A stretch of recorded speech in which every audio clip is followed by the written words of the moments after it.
Assalamualaikum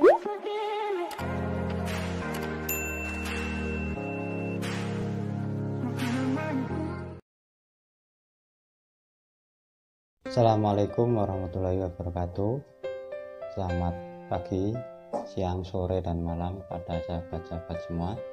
Pada kesempatan kali ini kita akan mengkaji etika bisnis entrepreneurship dalam pendidikan, dan kali ini saya ditemani anak saya yang paling cantik. Namanya siapa? Astra Nadira Iswara. Nah, oke.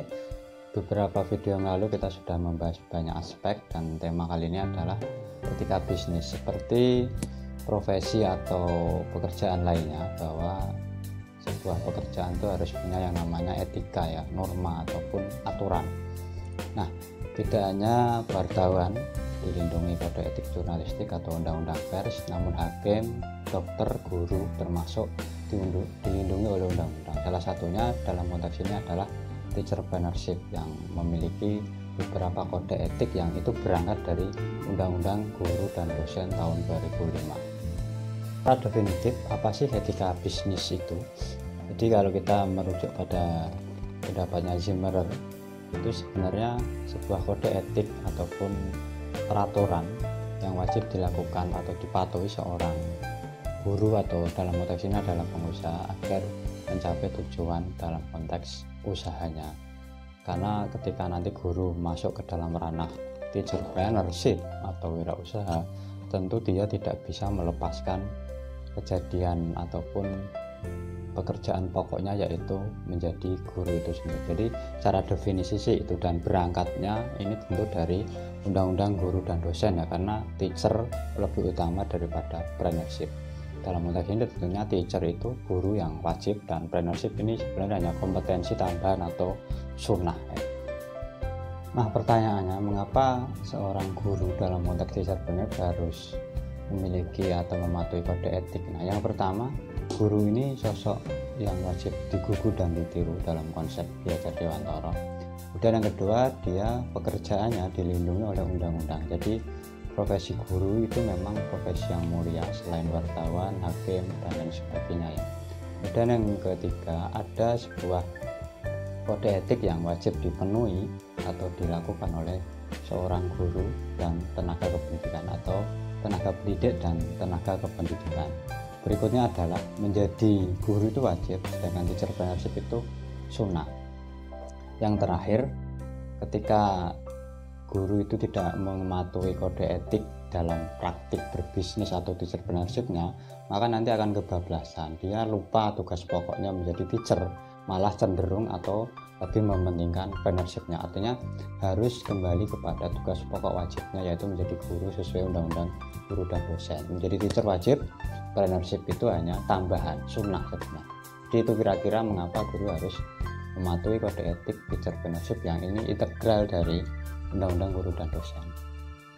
Nah, lalu apa saja tingkatan kode etik ataupun etika bisnis seorang entrepreneurship?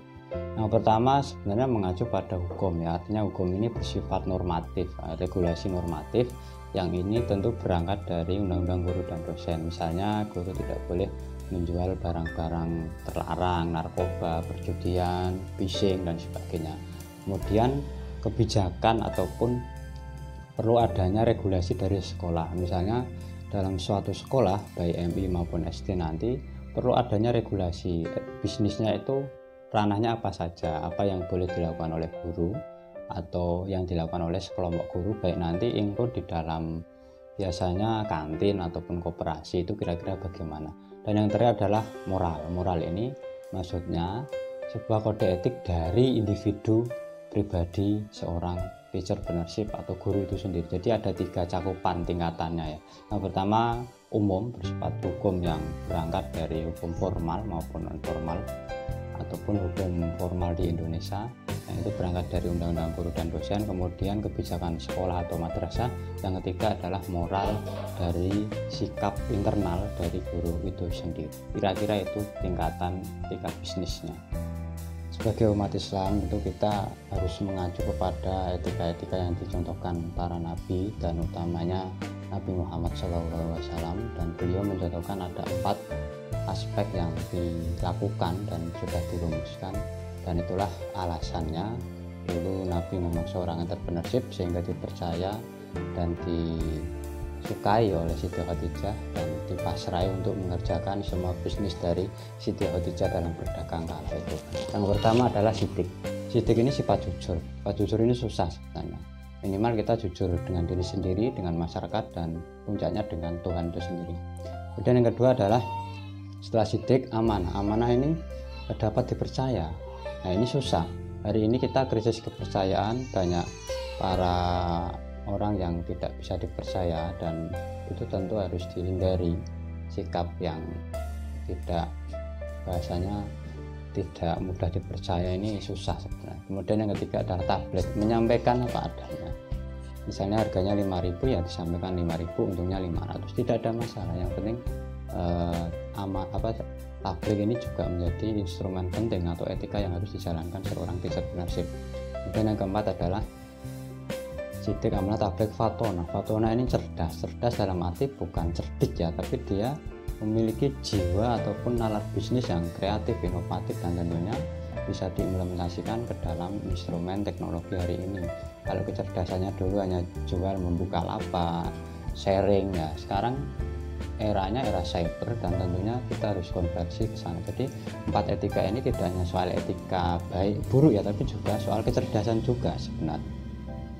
Nah, kemudian menurut Josephson yang dikutip oleh Zimmer, ada 10 tingkatan etika yang nanti bisa menjadi dasar seorang entrepreneurship dalam melakukan etika ataupun perilaku yang dilaksanakannya dalam melakukan bisnis ataupun wirausaha dalam konteks entrepreneurship.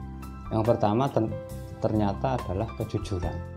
Dan kejujuran ini ibaratnya sesuatu yang menjadi hal pokok ya di dalam melakukan bisnis itu sendiri.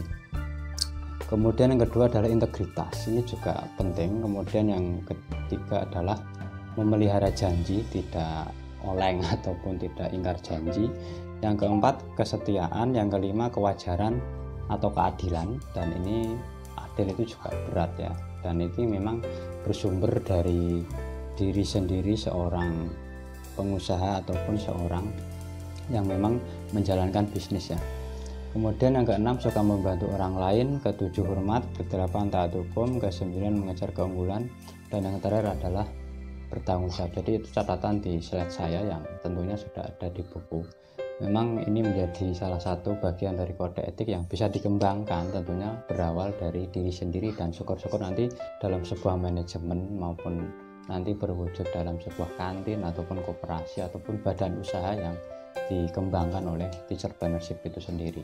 Jadi itu untuk etika bisnis atau etika wirausaha entrepreneur dalam pendidikan, tentunya menjadi salah satu nilai-nilai yang memang harus dilakukan ya, karena bisnis itu tidak hanya soal untung rugi, tidak soal laba, uang, receh, tapi juga menunjukkan karakter, sikap, etika, dan ini tentunya berangkat dari sesuatu yang sangat luhur ya, mulai dari sifat-sifat Nabi, kemudian sampai pada sikap-sikap teknis yang itu berkaitan dengan sekolah ataupun konsumen bisnis kita, baik wilayahnya barang atau jasa maupun kelangsungan dari bisnis kita. Karena kalau kita menunjukkan sikap seperti ini, insya Allah ke depan usaha yang dirintis entrepreneur tidak akan mati tengah jalan.